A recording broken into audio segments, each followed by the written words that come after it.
বাজারে শুকনো চালের গুঁড়া দিয়ে তৈরি করব লাল বাপা পিঠা। আসসালামু আলাইকুম এভরিওয়ান, ওয়েলকাম টু কোহিনুস কিচেন। আমরা সব সময় সাদা বাপা পিঠাটাই খেয়ে থাকি, তবে এই লাল বাপা পিঠাটাও খেতে অসম্ভব মজা। কিছু টিপস ফলো করলে আপনাদের এই লাল বাপা পিঠাটাও একদমই আমার মতো পারফেক্ট হবে।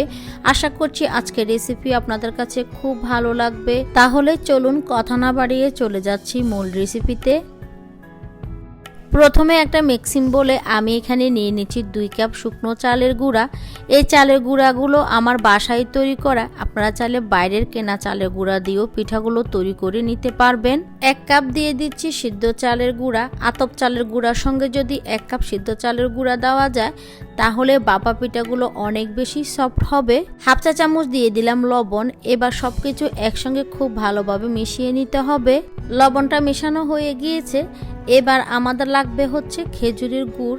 আমি এখানে 1 কাপ গুড়ের সঙ্গে আধা কাপ পানি দিয়ে গুড়টাকে চুলার মধ্যে জাল করে গলিয়ে নিয়েছি। আর এই অবস্থায় লিকুইড গুড়টা কিন্তু কুসুম গরম আছে। এবার অল্প অল্প করে লিকুইড গুড়টা আমি দিব আর মেশাতে থাকবো। সাদা বাপা পিঠাটা আমরা যেভাবে তৈরি করে চালের গুঁড়োটা রেডি করে থাকি ওইভাবে কিন্তু লাল বাপা পিঠাটাও সেভাবেই তৈরি করে নিতে হবে। তবে এখানে পানির পরিবর্তে লিকুইড গুড় দিয়েই কিন্তু এই পিঠার গুঁড়িটাকে রেডি করে নিতে হবে।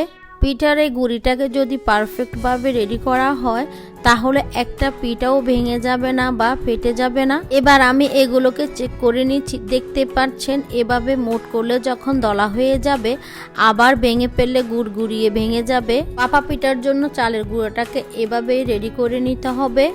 তো আমার এটা রেডি হয়ে গিয়েছে। এবার এগুলোকে একটা চালনিতে চেলে নিতে হবে। এবার এরকম একটা চালনির মধ্যে এগুলোকে চেলে নিতে হবে। আপনারা যদি এরকম চালনির মধ্যে চালতে না চান সেক্ষেত্রে মোটা দানাযুক্ত চালনির মধ্যেও চালতে পারবেন, তবে দানাগুলো অনেক বেশি মোটা হয়ে যাবে। সাধারণত বাপা পিঠার দানাগুলো একদম ছোট ছোট মিহি থাকে। এরকম একটা চালনির মধ্যে যদি চেলে নেন তাহলে কিন্তু খুব ভালো হয়। তো আমি এভাবে করে সবগুলো গুঁড়ি চেলে নিব। তো সবগুলো আমার চালা হয়ে গিয়েছে। সবগুলো চালা হয়ে যাওয়ার পরে দেখতেই পাচ্ছেন এগুলো অনেকটা জুড়ে হয়েছে। এবার বাপা পিঠাগুলোকে আমরা তৈরি করে নিব। এবার এটাকে অন্য পাশে সরিয়ে নিয়ে আমি একটা পাত্রের মধ্যে কিছুটা পরিমাণে পানি নিয়ে নিয়েছি। এবার একটা সুতি কাপড় আমি পানির মধ্যে ডুবিয়ে এটাকে একটু নিংড়িয়ে নিচ্ছি। আপনাদের হাতের কাছে যদি এরকম সুতি কাপড় না থাকে সেক্ষেত্রে যে কোনো জালি বা মশারির কাপড় দিয়েও পিঠাগুলো তৈরি করে নেওয়া যাবে। এবার বাপা পিঠাগুলোকে আমি সাজিয়ে নিব। তার জন্য এরকম আমি কাপ কেকের মোল্ড নিয়ে নিয়েছি।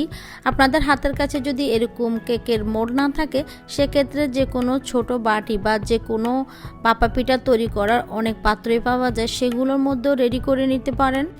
প্রথমে বাটির মধ্যে আমি লাল বাপা পিঠার জন্য কিছুটা মিশ্রণ দিয়ে দিয়েছি আর মাঝখানে নারকেল কোড়ানো দিয়ে দিয়েছি। আবারও উপরে আমি লাল মিশ্রণটা দিয়ে দিচ্ছি। আর আপনারা যদি নারকেলটা এভাবে মাঝখানে দিতে না চান সেক্ষেত্রে কিন্তু এই গুঁড়ার সাথেও নারকেলটাকে মিক্স করে নিতে পারেন। মাঝখানের লেয়ারে কিন্তু নারকেল দিলেও খেতে ভালো লাগে, আবার এই গুড়ির সাথেও কিন্তু নারকেলটা মিশিয়ে খেতেও ভালো লাগে। তা আমি যেহেতু মাঝখানে লেয়ারে নারকেল দিয়েছি সেজন্য আর উপরে দিব না। উপরে চাইলে এরকম উপরে কিশমিশ দিয়ে দিতে পারেন বা নারকেল কোড়ানোও দিতে পারেন। আবার এটার সঙ্গে মাঝখানে লেয়ারে চাইলে খেজুর গুড়টাও দিতে পারেন। আসলে এটা যার যার ইচ্ছের উপরে বা যে যেরকম খেতে পছন্দ করে। আর এগুলোকে একদমই চেপে চেপে কিন্তু বসানো যাবে না, হালকা হাতে একটু প্রেস করে করে এগুলোকে বসিয়ে নিতে হবে। আর এগুলোকে কোনোভাবে চেপে চেপে বসানো যাবে না, হালকা হাতে একটু প্রেস করে করে বসাতে হবে। বাটিটার যখন সাজানো হয়ে যাবে তখন আগে থেকে যে সুতি কাপড়টা আমি ভিজিয়ে নিংড়িয়ে রেখেছিলাম ওইটা দিয়ে খুব ভালোভাবে বাটিটাকে ডেকে দিতে হবে। ওই বাটিটা সাজানোর পরে আমি আরো একটা বাটি সাজিয়ে নিয়েছি, দেখতেই পাচ্ছেন। তো প্রতিটা বাটি আমি এভাবে সাজিয়ে বাপা পিঠাগুলো তৈরি করব। এবার আমি বাপা পিঠাগুলোকে ভাপ দিতে চলে যাব। এই বাটিটাকেও আমি সুতি নিংড়ানো কাপড় দিয়ে ঢেকে দিব। এবার চুলায় আমি পর্যাপ্ত পরিমাণে পানি দিয়ে দিয়েছি। পানিটা যখন একদম বলক ফুটে যাবে তখন বাপা পিঠাগুলো দিয়ে দিতে হবে। তো আমি একসাথে 2টা বাপা পিঠা দিয়ে দিয়েছি। আর আজকের বাপা পিঠাগুলো আমি একটা রাইস কুকারের এরকম ছিদ্রযুক্ত যে স্ট্যান্ডটা আছে ওইটার মধ্যে স্টিম করে নিচ্ছি। আপনাদের হাতের কাছে যদি এরকম স্টিমার না থাকে বা রাইস কুকার না থাকে থাকে সেক্ষেত্রে স্টিলের জাজরিতেও কিন্তু ভাপা পিঠাগুলো তৈরি করে নিতে পারবেন। তো আমার ভাপা পিঠাগুলো হয়ে গিয়েছে। এগুলো সাইজে যেহেতু একদমই ছোট ছোট করে তৈরি করেছি, তার জন্য এগুলি ভাপ দিতে কিন্তু বেশি সময় লাগবে না। আমার পিঠাগুলো হতে 1.5 থেকে 2 মিনিট সময় লেগেছে। আর আপনারা চাইলে এখানে 3টা বা 4টা একসাথে দিয়েও তৈরি করে নিতে পারবেন। তো এরই মাঝে আমি অনেকগুলো পিঠা তৈরি করে নিয়েছি। আর দেখতেই পাচ্ছেন প্রতিটা পিঠা একদমই সফট, একদমই পারফেক্ট হয়েছে। আর এই লাল ভাপা পিঠাগুলো খেতে কিন্তু অসম্ভব মজা।